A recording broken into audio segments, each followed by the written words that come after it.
Jadi di sini saya memiliki rasa sakit hati yang begitu sangat gitu ya Pak ya. Tapi di sini saya ingin mendapatkan ridhonya Allah dengan salat taubat, meminta maaf. Walaupun entah itu salah siapa, saya atau mantan suami saya gitu kan. Jadi bagaimana saya sholat taubat, tapi saya juga belum ridho gitu loh, belum ikhlas untuk memaafkan apa yang dilakukan mantan suami saya, seperti itu Pak.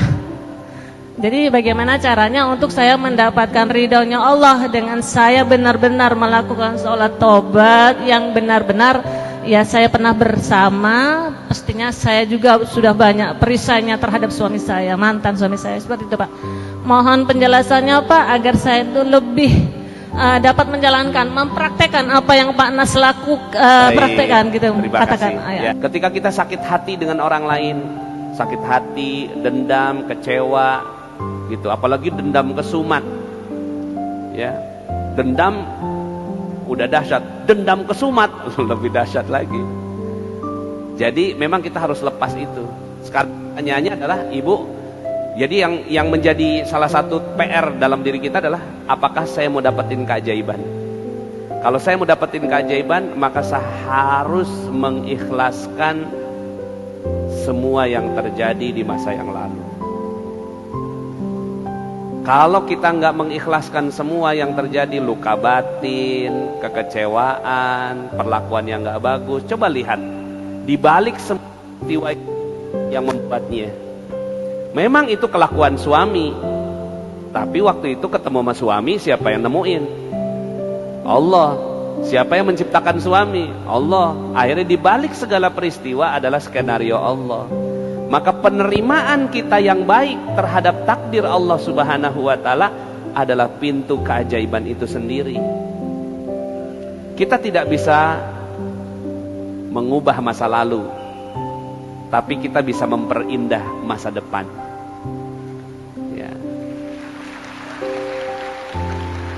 Apapun yang terjadi di masa yang lalu, udahlah, itu sudah berlalu. Dan itu skenario Allah. Skenario Allah, Allah yang menulisnya. Makanya kan namanya, yang masa lalu itu namanya history. Ya. His itu dia. Ya. Story, cerita. Jadi kalau history, ceritanya dia, bukan my story.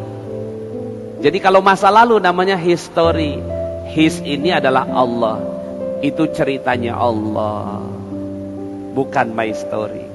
Maka katakan kepada diri sendiri, ya Allah, aku dulu seperti ini. Dan itu terjadi. Kenapa terjadi seperti itu? Hal-hal yang tidak baik yang terjadi pada diri kita cuma satu sebabnya, karena dosa yang pernah kita lakukan. Sepanjang kita bisa melihat ke dalam diri kita dan tidak melihat keluar, itu akan mempermudah kita melihat gitu ya, apa yang terjadi di masa yang lalu sebagai sebuah story, ceritanya Allah Subhanahu wa Ta'ala. Jadi kadang-kadang kan, kenapa kita nggak bisa melepaskan rasa kecewa? Karena kita merasa bahwa itu dosanya dia, ini dosanya suami, ini dosanya dia, ini dosanya anak, dosanya dia. Maka nggak akan pernah bisa lepas orang dosanya dia. Anda mau sholat taubat kayak apa juga nggak pernah bisa orang dosa-dosanya dia. Tapi kalau Anda bilang ini dosa saya, makanya hidup saya seperti ini, dan ini bagian dari skenario Allah supaya saya kenal ilmu sholat taubat. Maka ya Allah, karena ini semua dosa saya lepaskan dengan sholat taubat, wush, lepas. Tapi kalau dosanya dia, mau sholat taubat gimana?